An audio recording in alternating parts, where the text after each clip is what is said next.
dili kabali mo na din tanan.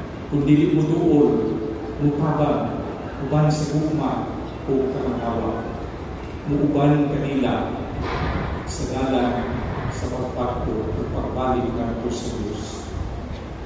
Pagkanindot din iulagway ni San Marcos sa Ebanghelyo karulandawa, usapan para dito masakiton, dili makalibok. Bisan kung naa si Jesus, iduaw sa ilaan balay, sa ilang lungsod, dili man makalibok, kinimawang paralitiko, na parang iyang upat kakalakala, upat nilabiyaki ang ilang suon, ilang iyayungan. Yakihan ang bintana, ituntun na ito sa ubos, idala na ito sa presensya ng Jesus, o iayo ni Jesus ang paralitiko. Umali na kita ang pagtuo o ang pagtinabangay sa mga tao. Mga igsuon, gagaway kini kanatong mga anak sa Diyos. Isip ko sa kasimbahan na nagpanaw, kita ko sa punta, magtunay, magpanaw, dili magyahay sa atong paglagaw, dili talikod sa usap-usap. Kung mag-isputa o kawaton, sakit, problema, pagkaulimon sa bisyo, kita dili talikod sa usap-usap. Kita muduol sama sa Santo Niño, ang Diyos na muduol sa tao, ang Diyos na nanakot sa langit ni Andi sa lupa, ni uban sa tao sa ilang panaw na umiwas kanina. Kita sa punta mag-inalay. Usahay ang tao kung naas kawaton, wakit siya yung mahimo.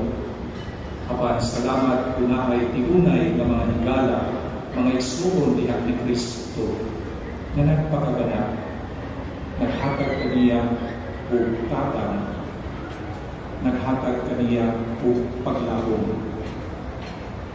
Mausap kung mag-isbot kita tao nga naulipon sa bisyo o tao nga nakasala, batok kanimo o batok sa uban, ayaw po siya biyai, diha sa iyang kasaltanan.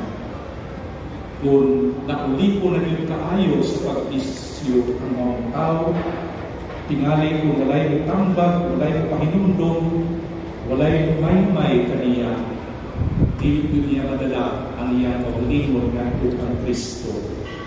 Sama niya kung paralitiko, nawag yung mahimog na siya, inanglan niyo siya kakapon, yayungan, tarong madala ng Tukang Kristo.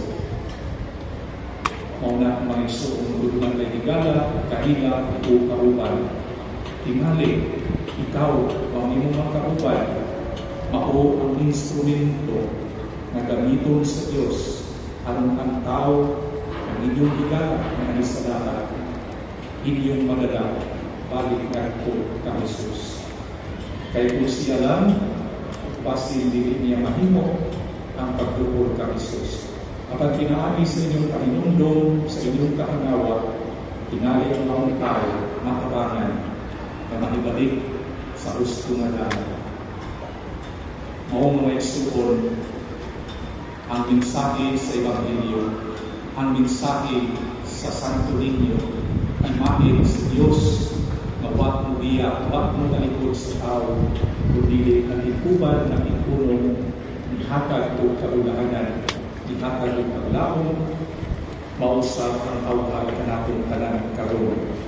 Sa tanan natong kalisod, sa kawatpon, sa sakit, sa sala, sa bisyo, na nagdalagdag ang pagkantos sa kinabuhi sa tao o sa iyang mga mahal sa kinabuhi.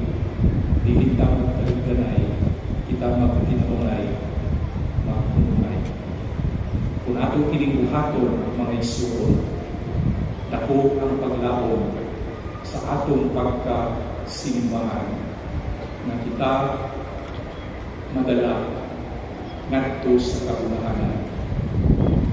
Kabulahanan ngadto niya buon sa langit, at kabulahanan na magsugod Di kita lang sa iyo.